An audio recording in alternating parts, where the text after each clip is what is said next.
warahmatullahi wabarakatuh. Alhamdulillah,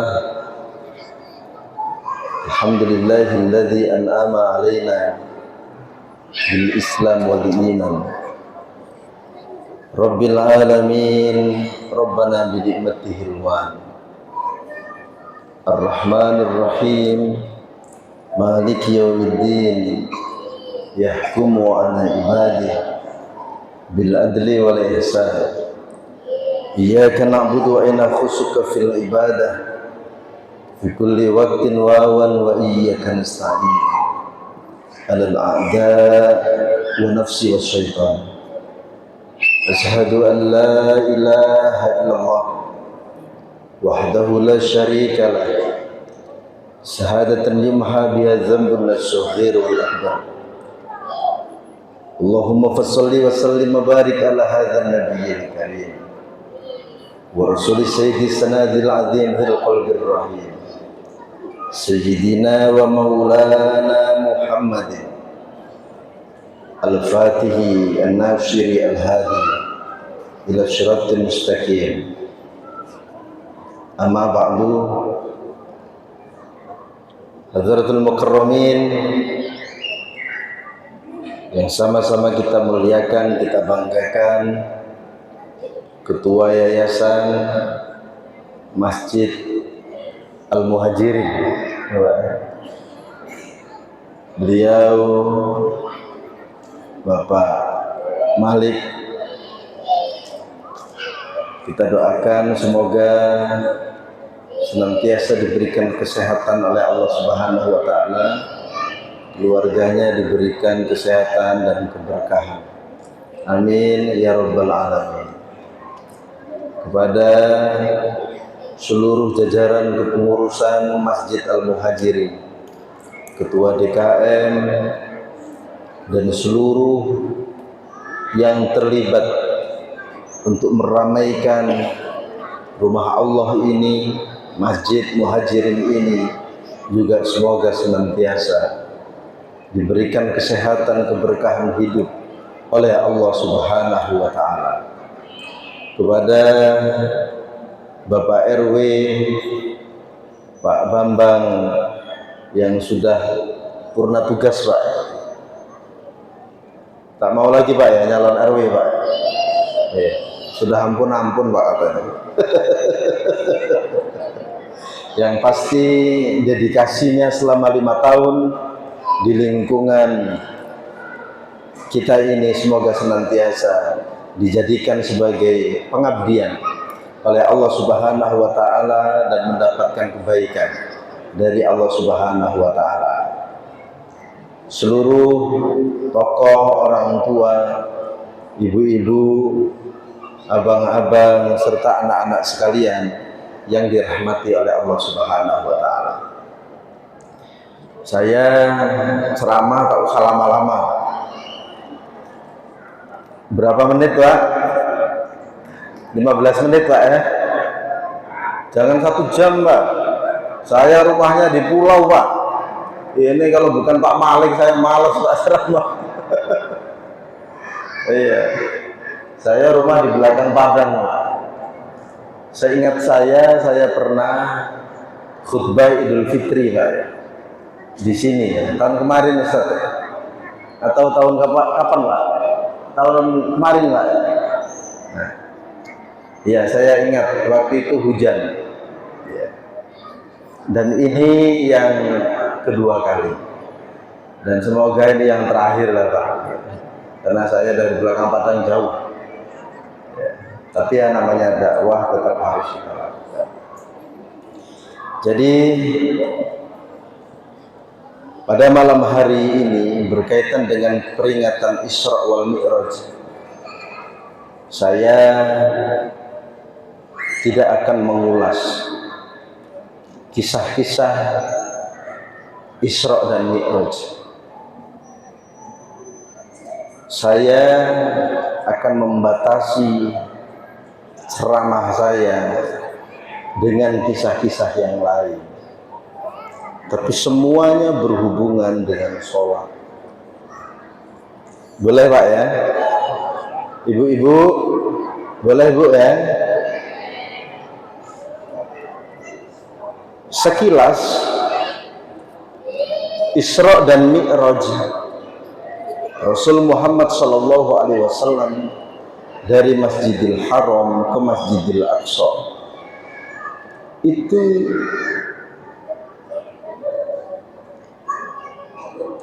seolah-olah hanya perjalanan-perjalanan spiritual, iya, tapi sesungguhnya dua tempat itu adalah tempat yang sangat dimuliakan oleh Allah Subhanahu wa Ta'ala. Seorang ulama mufti dari Suriah namanya Syekh Muhammad Badruddin Hasun. Beliau pernah diundang oleh parlemen Eropa, yaitu Jerman. Beliau menyampaikan, kanat ardi ardun muqaddasah, karena Rasulullah Sallallahu Alaihi Wasallam yusamma bi Madinatis Syam, karena Ibrahim yamsi wa Musa yamsi wulida Isa fi wa asra Rasulullah Muhammad Sallallahu Alaihi Wasallam minal haram ilal masjidil aqsa fi yakni fi Syam. Kata saya Badruddin Hasun, saya Muhammad Badruddin Hasun, beliau menyampaikan, tanah kelahiran kami ya, itu namanya Syam. Syam itu hari ini terbagi menjadi negara-negara. Pertama, Suriah, ibu kotanya Damaskus. Kemudian Urdun atau Libanon, termasuk Israel. Itu tanah kami itu Palestina, termasuk Palestina, itu sangat-sangat dimuliakan oleh Allah. Karena Nabi Ibrahim alaihissalam itu pernah berjalan, ya, menapakkan kakinya di tanah Syam, sehingga tanah itu menjadi tanah yang berkah. Nabi Musa, Nabi Isa dilahirkan di Palestina, ya, di Baitul Lahmin atau terkenal dengan nama Bethlehem. Kemudian Rasulullah itu Isra dari Masjidil Haram ke Masjidil Aqsa. Masjidil Aqsa itu ada di Palestina, itu Syam. Saya akan kisahkan inti dari Isra Mi'rajnya Rasulullah Sallallahu Alaihi Wasallam itu adalah sholat. Apa Pak? Sholat. Dan sholat yang kita lakukan bersama itu tetap harus memiliki bobot di sisi Allah Subhanahu wa Ta'ala. Salat yang berbobot salah satunya adalah salat yang ada ilmunya. Apa Pak? Ada ilmunya. Anak-anak kita tanamkan akidah yang baik, dan semua bacaan sholat itu seyogyanya dihafal di luar kepala, kemudian harus berusaha untuk diketahui artinya. Karena salah satu syarat khusyuk itu Pak, itu kan tahu yang dibaca. Maka sholat yang berbobot itu kita harus berusaha memahami apa yang kita ucapkan tatkala beribadah kepada Allah Subhanahu wa Ta'ala. Saya akan kisahkan seorang muslim yang sholatnya berbobot itu mampu menjadi hisnul mukmin, menjadi hisnul muslim, menjadi pagarnya, menjadi bentengnya muslim itu sendiri. Ada seorang ulama berasal dari Syria, Damaskus atau Dimasko, namanya adalah Syekh Ibnu Asakir. Siapa Pak? Ibnu Asakir. Beliau mengarang kitab judulnya Tarikhu Madinati Dimasko, sejarah kota Damaskus. Itu jumlahnya, jilidnya banyak, ada 80-an jilid. Dan di jilid 13 beliau mengisahkan ada seorang muslim yang menunaikan sholat. Setelah itu di siang hari beliau pulang ke rumahnya. Tiba-tiba ingin buang hajat, ingin kencing Pak, ya, ingin apa Pak? Kencing.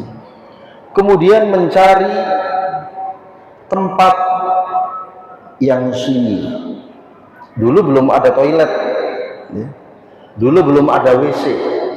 Kalau sekarang kita ingin kencing, Batam ini sebentar saja ada masjid, ada musola, atau ada tempat toilet umum. Tapi zaman dulu itu belum ada. Beliau mencari tempat yang sunyi.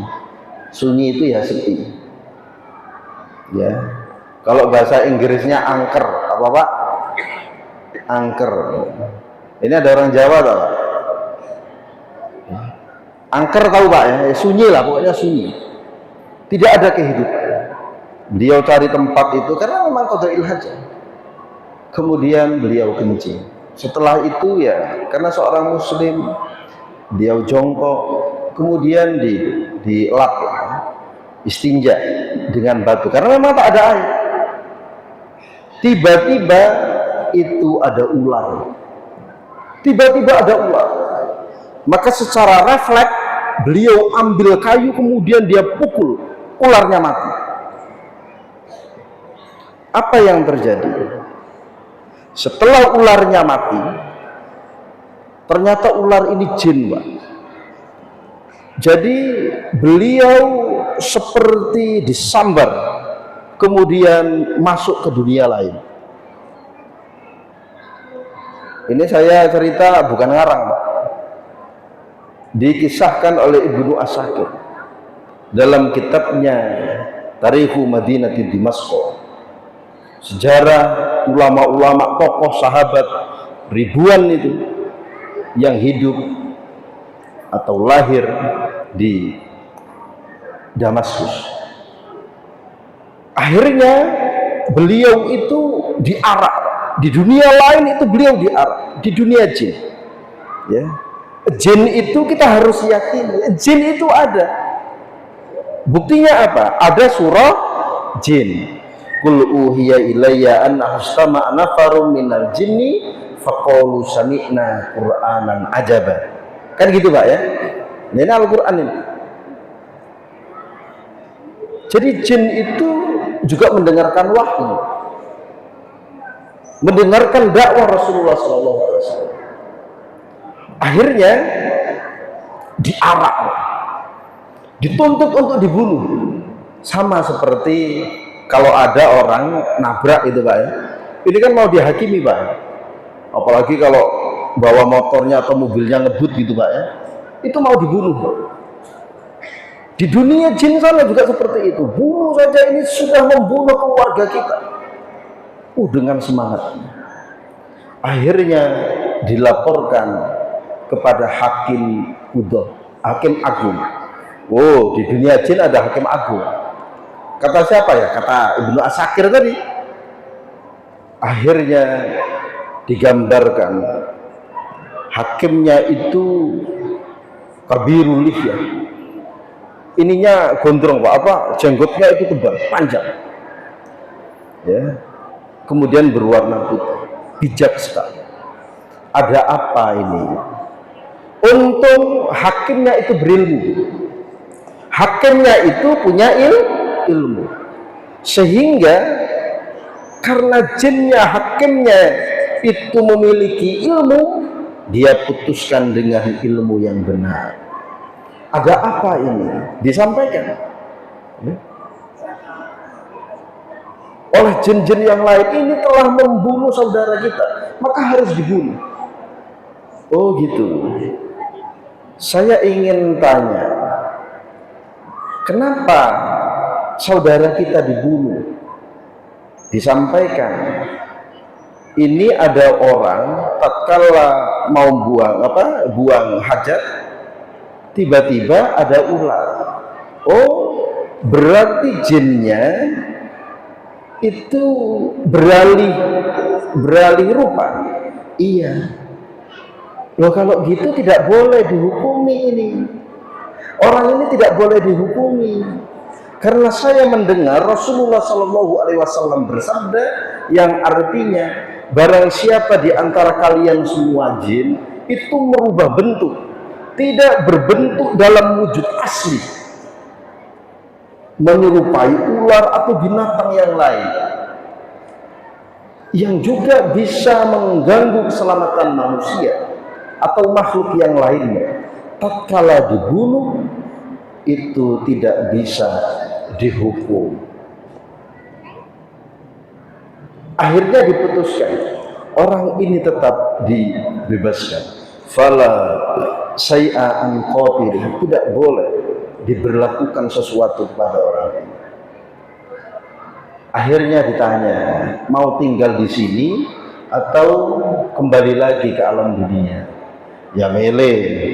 Oh, istri saya masih cantik, pulang saja. Akhirnya dikembalikan ke dunianya, artinya dunia manusia. Ini kisah sholatnya karena memiliki bobot, dan bobot itu disebabkan oleh ilmu. Udah cerita satu Pak ya, cerita satu. Kemudian yang kedua, kalau kita ingin berbobot, maka ilmu kita harus setiap saat kita asah. Maka kita semua tetap harus senang terhadap ustadz, terhadap kiai, terhadap ulama. Harus senang. Ada satu hadis yang diriwayatkan oleh sahabat Abu Hurairah berkaitan dengan seorang sahabat yang bernama Abdullah bin Umi Maktum. Beliau itu buta. Beliau itu buta. Abdullah bin Umi Maktum ini pernah menjadi salah satu sebab Allah Subhanahu wa taala menurunkan ayat menegur Rasulullah sallallahu alaihi wasallam, yaitu surah Abasa wa tawalla an ja'ahul a'ma. Beliau kan buta tuh. Beliau kan mau mengaji kepada Rasulullah, mau menghafal Al-Quran. Karena dia buta, Rasul masih berbicara asik, karena ada tamu dari pembesar Quraisy, orang kafir Quraisy. Abdullah bin Umi Maktum ini yang buta itu tersisihkan, seperti tidak dihiraukan oleh Rasulullah SAW. Maka Allah memerintahkan malaikat Jibril, kemudian menurunkan surah Abasa wa tawalla. Ya, kamu tidak boleh seperti itu Muhammad. Ya, apabila seorang yang buta itu datang. Abdullah bin Umi Maktum ini, beliau pernah bertanya kepada Rasulullah Shallallahu Alaihi Wasallam. Hadisnya ada pada riwayat Imam Bukhari dan Muslim. Kalau Imam Muslim itu diriwayatkan di hadis nomor 503. Saya bacakan hadisnya. Dan ini sekaligus nasihat buat diri saya dan kita semua. Apalagi yang sudah menjadi bapak-bapak atau kakek-kakek. An Abi Hurairah radhiyallahu anhu. Hadis ini diriwayatkan oleh sahabat Abu Hurairah. Berkata Abu Hurairah, "Ata an-Nabiy sallallahu alaihi wasallam rajulun a'ma." Kata Abu Hurairah, Rasulullah Shallallahu Alaihi Wasallam pernah didatangi oleh seorang laki-laki yang buta. Namanya adalah Abdullah bin Umi Maktum. Ini suaranya bagus Pak, ahli Quran. Beliau ini yang dalam sejarah, kata Al-Imam Al-Hafidh Ibnu Katsir dalam Al-Bidayah wa Nihayah disebutkan Abdullah bin Umi Maktum ini adalah muadzin nomor 2 setelah Bilal. Jadi kalau subuh itu Pak, itu Abdullah bin Umi Maktum yang adzan. Ya. Yang adzan berarti suaranya bagus. Nah, suatu ketika Abdullah bin Umi Maktum ini pernah mendatangi Rasulullah sallallahu alaihi wasallam. Faqala ya Rasulullah, laisa liqaidun yaquduni ilal masjid. Dia bertanya kepada Rasulullah, wahai Rasul, saya ini laki-laki yang buta. Saya ini tidak ada yang nuntun untuk pergi ke masjid. Laisa liqaidun, qaid itu artinya orang yang menuntun, yang ngantarkan saya, yang bawa tangan saya ke masjid, itu tidak ada. Kemudian kata beliau, fasa'ala Rasulullah sallallahu alaihi wasallam, ia bertanya kepada Rasul, ayyurahisallahu, untuk diberikan keringanan, fayusalli fi baitihi, agar diberkenankan atau diberikan rukhsah keringanan sholatnya di rumah. Karena bapak tadi buta dan tidak ada yang nuntun ke masjid. Akhirnya farakhasalahu, Rasulullah awalnya memberi rukhsah, memberi keringanan, ya sudah. Karena tidak ada yang megang, tidak ada yang ngantarkan ke masjid, ya sampean sholat saja di rumah. Awalnya seperti itu. Falamma walla, nah tatkala Abdullah bin Umi Maktum ini sudah membalikkan badannya, ingin pulang, ingin pergi, da'ahu, Rasul itu memanggil lagi. Faqala lahu, seraya bertanya atau berkata kepada Abdullah bin Umi Maktum, kata Rasul, hal tasma'u an-nida'a, Abdullah bin Umi Maktum, kamu dengar tidak azan yang dikumandangkan di masjid? Dijawab, ya bisalah tatkala sholat mau dilaksanakan, kan adzan dulu. Faqala na'am, iya Rasul, saya dengar. Azan pada waktu itu di Madinah itu tidak ada sound system, tidak ada penguat suara. Itu terdengar di rumahnya Abdullah bin Umi Maktum. Maka akhirnya Rasulullah, kalau seperti itu, fa'aujib, maka wajib bagi kamu untuk tetap sholat di masjid. Karena Abdullah bin Umi Maktum ini dididik oleh Rasulullah Sallallahu Alaihi Wasallam, ilmunya bersumber dari sumber orang yang mulia. Akhirnya Abdullah bin Umi Maktum itu senantiasa tetap sholat di masjid dengan keterbatasannya. Maka dari itu ada ayat infiru khifafa wa thiqala, bergegaslah untuk menuju Allah, baik dalam keadaan khifafah susah, khifafah ringan, wasikola dan keadaan berat.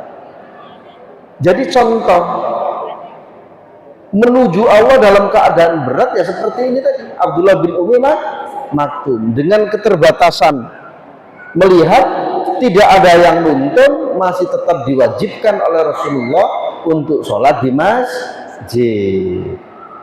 Pertanyaannya, kita alhamdulillah diberikan panca indera yang lengkap, ya kan Pak?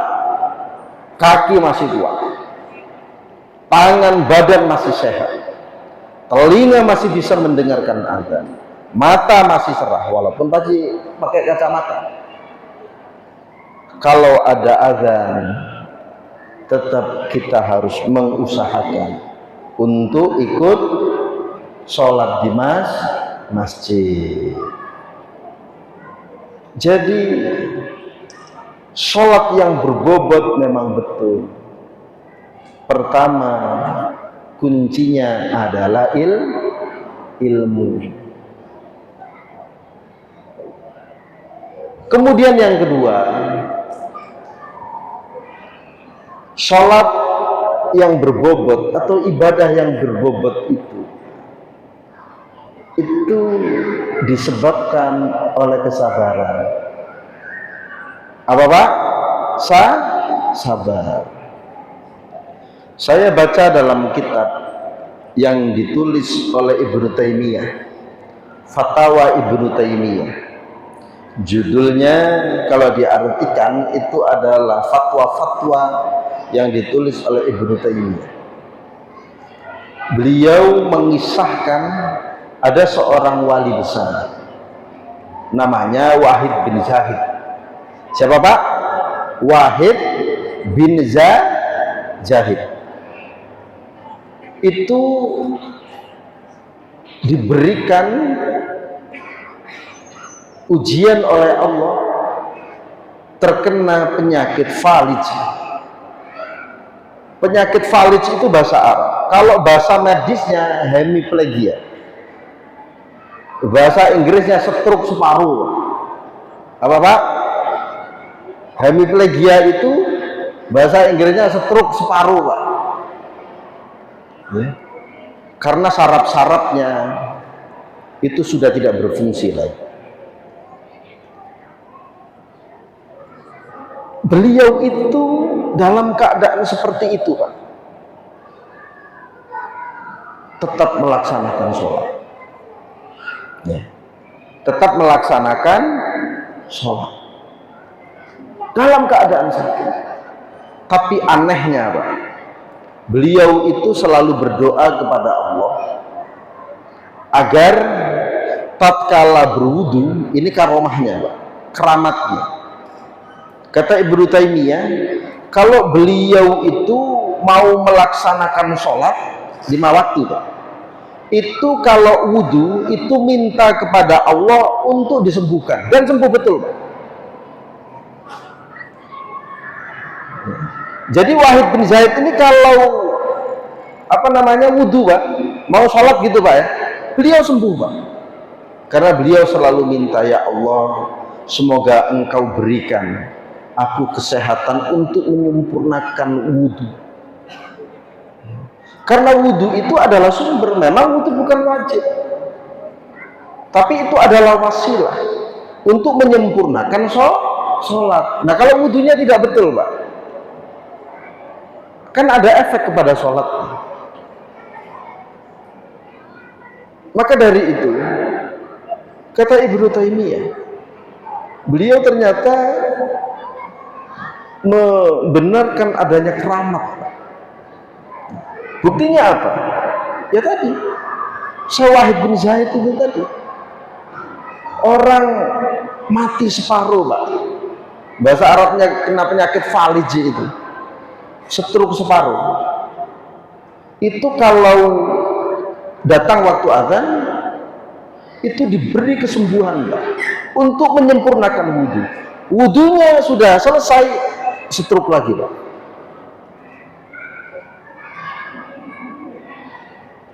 Kemudian ada kisah lagi, sholatnya orang yang berbobot karena ilmu dan kesabarannya. Namanya adalah sahabat Imran bin Husain. Siapa Pak? Imran bin Husain. Beliau itu 30 tahun berak kencing di atas meja, Pak. Ini sahabat Nabi, Pak. Doanya itu ampuh, Pak. Imran bin Husain ini. Tapi beliau tidak pernah meminta untuk kesembuhan. Kalau ada orang minta doa, didoakan yang baik-baik. Itu insya Allah diijabah oleh Allah. Sampai ada orang yang datang, wahai Imran bin Husain, bukankah lisanmu ya tatkala meminta kepada Allah, Allah selalu memberikan, kenapa engkau tidak meminta untuk sehat? Dijawab oleh beliau, dalam kesakitanku yang seperti ini aku ikhlas dan aku menerima takdir semuanya dari Allah, dan aku sangat bergembira karena setiap malam malaikat itu selalu datang kepadaku menyampaikan salam, dan itu adalah anugerah terbesar yang diberikan Allah kepadanya. Maka dari itu kita sebagai seorang muslim, kita semua berharap semoga sholat yang kita laksanakan itu harus berbobot. Dengan apa? Ya dekati ustadz, dekati ulama. Kita harus senang dengan ustadz, dengan ulama. Kita ini kadang tidak berbanding lurus, bahkan bisa berbanding terbalik. Kalau dengan orang-orang yang memiliki jabatan, kita kayaknya apa? Terlalu apa? Ya. Dalam tanda kutip. Tapi terhadap ustadz, terhadap kiai, terhadap ulama, itu kadang kita mengabaikan. Saya dapat pesan dari guru saya waktu saya belajar di Jakarta setelah mondok dari Lampung. Ternyata ada mas tadi yang dari Lampung, tetangga saya. Jadi saya pernah belajar di Al-Asyiratus Syafi'iyah di dekat Blok M, di tempat Hadratus Syekh Tuan Guru Syafi'i Haddam. Dulu saya waktu mendaftar karena dapat rekomendasi dari Syekh Hasan Basir, beliau dari Sudan, di Utsman bin Affan di Jakarta Timur. Beliau sayang sekali sama saya. Beliau itu yang salah satu dosen dari Sudan, nasabnya sampai Sayyidina Umar, Pak. Orangnya tinggi, ganteng tapi hitam. Istrinya orang Australia. Jadi dia ngasih rekomendasi, katanya saya dari sisi ibadah dekat ke mazhab Syafi'i. Ya memang kita mazhab Syafi'i. Akhirnya disuruh ke tempat Mu'alim Syafi'i Haddam. Di sana Pak, saya ditanya, nama saya tadi siapa Pak itu? Siapa Pak? Nama saya itu Habib Soleh Pak. Jadi saya cerita sedikit. Waktu daftar itu Pak, tes kan, ya, tes lisan, tes tulis lulus, akhirnya tes lisan. Saya ditanya, Mas Mukal Karim, ismi Habib Soleh. Siapa namamu? Nama saya Habib Soleh. Ditanya lagi, a'anta min dzurriyyatir Rasul? Saya jawab lastu dzurriyyatan minar rasul nisai lakin isman faqat. Kamu keturunan Nabi ya? Bukan saya nama saja ya. Jadi Habib Soleh itu saya nama saja Pak. Jadi Habib itu nama asli Pak. Di KTP saya Habib Soleh ya, asli Mas ya, asli pakai shop ya. Jadi jadi saya dari kecil namanya Habib Soleh. Nah, akhirnya beliau itu ngasih itu ke saya, dan ini penting. Kata beliau, binisbatil ulum indi insan syai'ul awal al akhlaqul karim wa tiyab minhu. Jadi orang muslim itu kadang tetap harus punya identitas, harus punya identitas. Nah, termasuk baju ini Pak. Nah, kita ini pakai ini ya muslim lah gitu ya. Gitu. Kemudian Syekh Hasan Basir itu juga memberikan nasihat kepada kita, khususnya orang tua. Saya pernah itu masalah cium tangan Pak ya. Nah, kita kan ini itu kan anak-anak kita untuk nyium tangan Pak. Jadi waktu itu saya tidak boleh nyium tangan ke Syekh, itu tak boleh. Beliau mengatakan la yajuzu likal fi'li illa li abawai. Kamu tak boleh nyium tangan kecuali pada kedua orang tua kamu. Saya berpikir berarti kiai-kiai saya salah kayaknya. Masa gitu? Akhirnya saya nyari apa itu. 2002 itu tidak seperti hari ini Pak, belum ada internet Pak. Ya.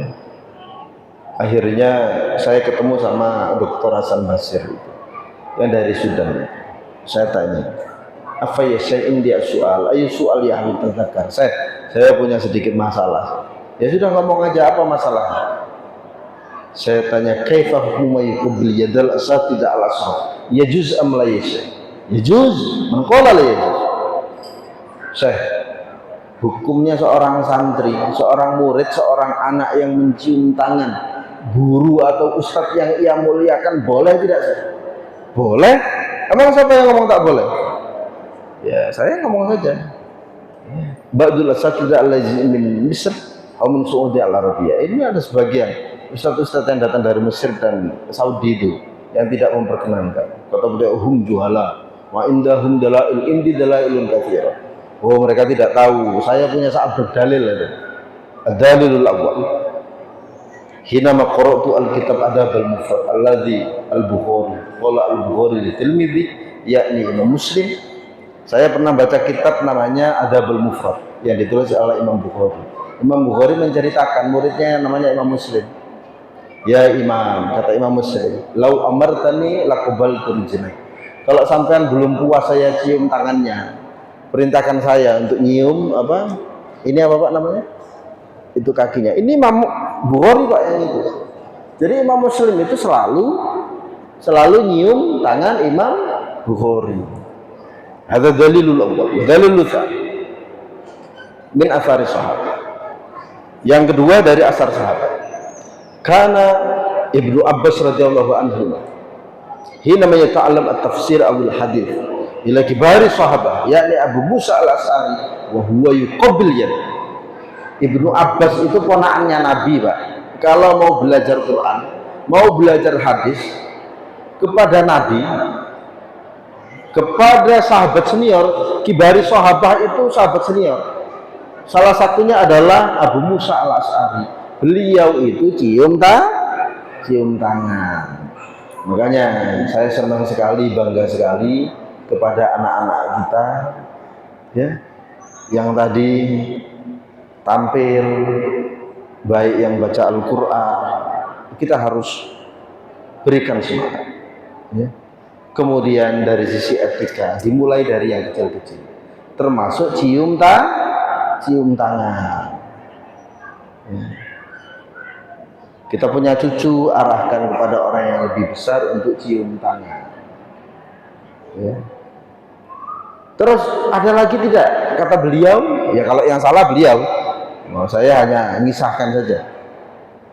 Beliau menyampaikan lagi ya, Karena Imam Ali karamallahu wajhah hinama yaltaqi bi Ibni Abbas wa huwa yuqabbil.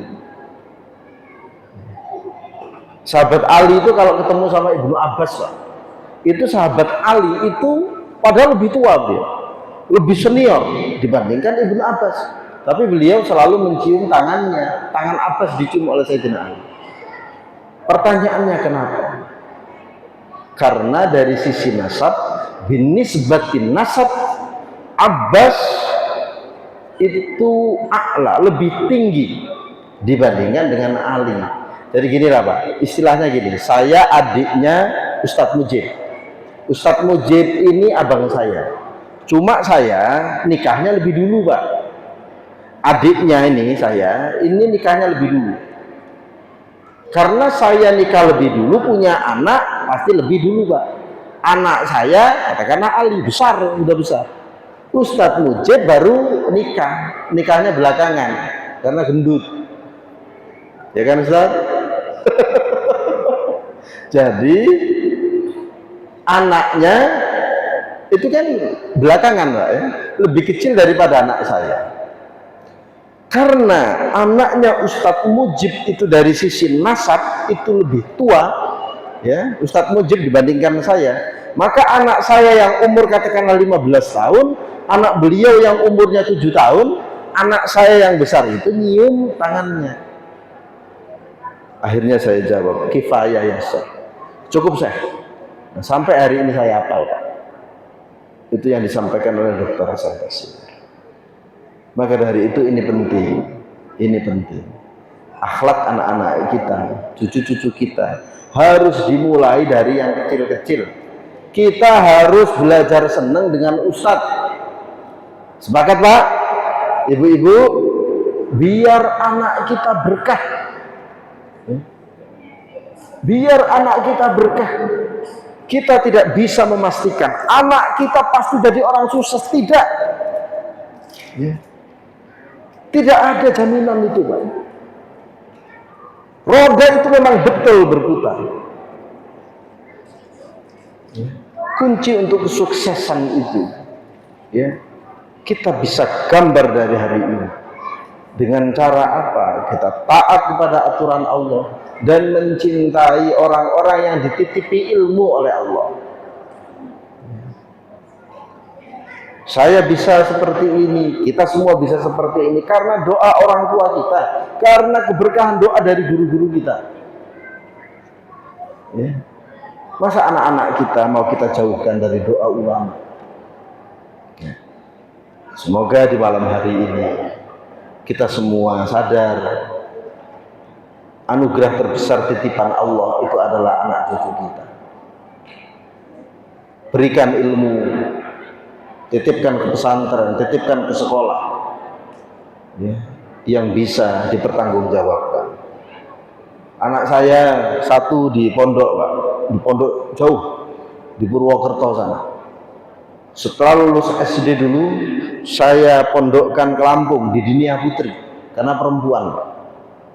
Ya, 3 tahun lulus MTS. Setelah itu saya pondokkan lagi ke pesantren Andalusia di Jawa Tengah, tempat Kiai Zuhrul Anam.